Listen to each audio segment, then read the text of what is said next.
Mukunzi wa Beho TV ndakuramukije kandi ndaguhaye ikaze.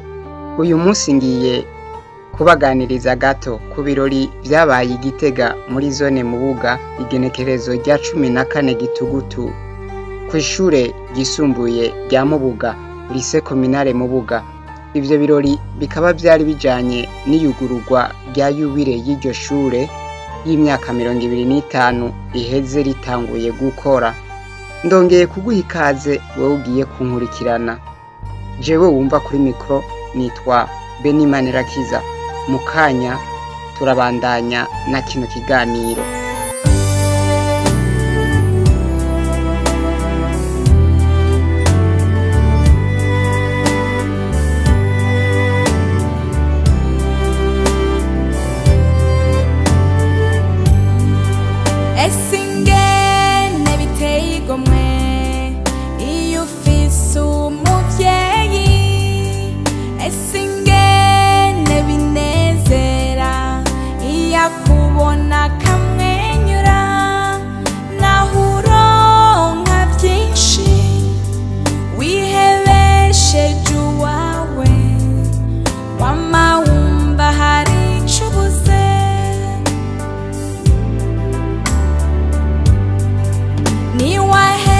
Amashure niwigumire mu gisagara wa muvyeyi wawe watahire wa mukanda yatubika nguje kwiga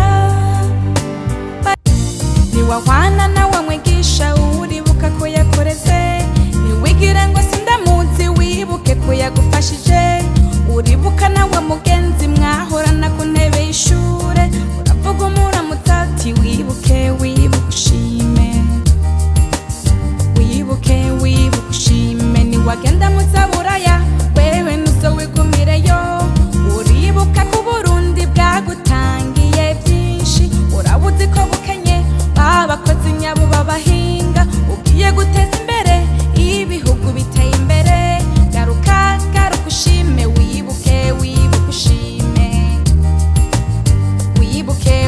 ushime uribuka nawe mugenzi mwahorana ku ntebe y'ishure uravuga umuramutsa uti wibuke ushime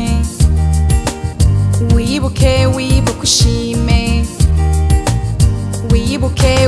ushime.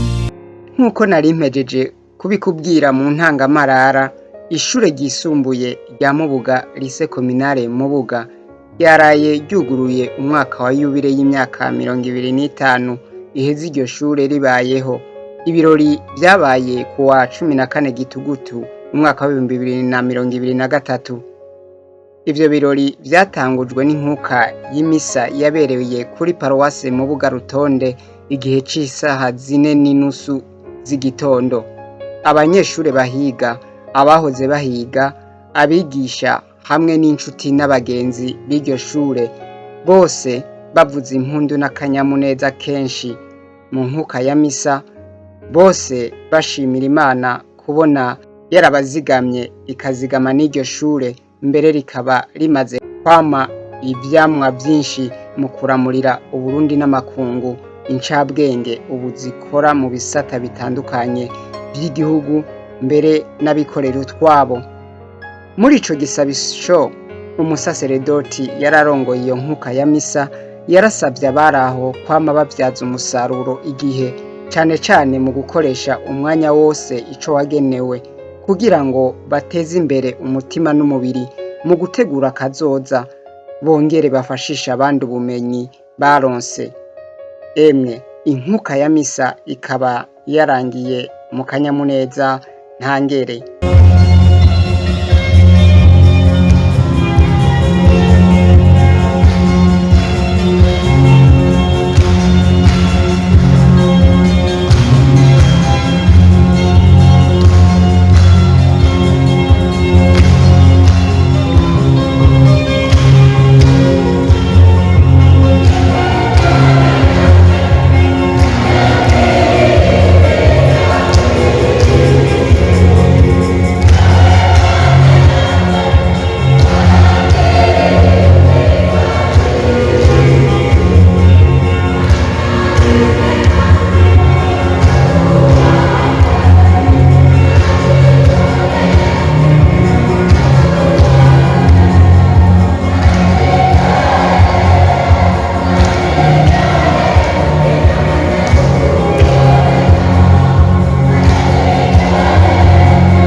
bashitse kuri iryo shure abubahwa bari kumwe n'umuyobozi arongoye iryo shure Siniremera Deo akaba yaciye abatembereza abereka inyubakwa z'iryo shure baraba uko rimeze bongera bavugana n'icokorwa kugira ngo ribandanye risa neza ryongere ribandanye ritera imbere.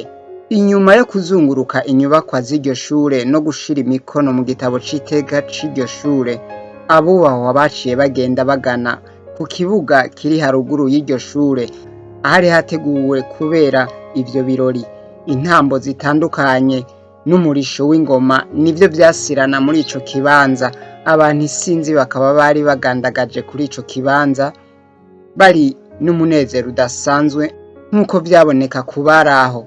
Ndabibutse ko muri ivyo birori hashikirijwe amajambo atandukanye ajanye n'iryo shure. Ivyuma ntivyadukundira hanyuma tukaba tuzobigarukako.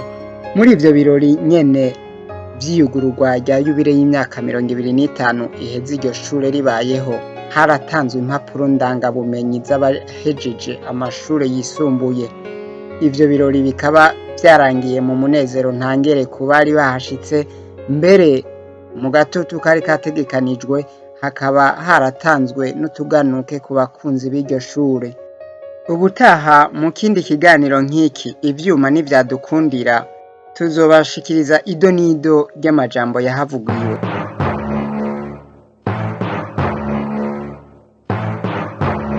Niwagenda muzaburaya wewe nuzo wigumireyo, uribuka ku Burundi bwagutangiye vyinshi, urabuzi ko bukenye babakozi nyabo babahinga, ugiye guteza imbere ibihugu biteye imbere.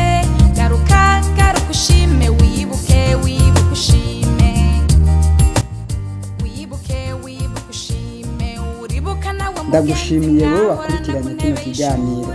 Ndabashimiye jewe esingene biteye igomwe iyo ufise umuvyeyi, esingene binezera iyo akubona kamwenyura, naho uronka vyinshi. Kuri wowe wipfuza kuzokwama ukurikirana ibiganiro vyacu, injira muri YouTube wandike ijambo Beho TV, uce ufyonda ahanditse sabone cyangwa subscribe. Niwaheza amashuri wakoze niwikumiye mu gisi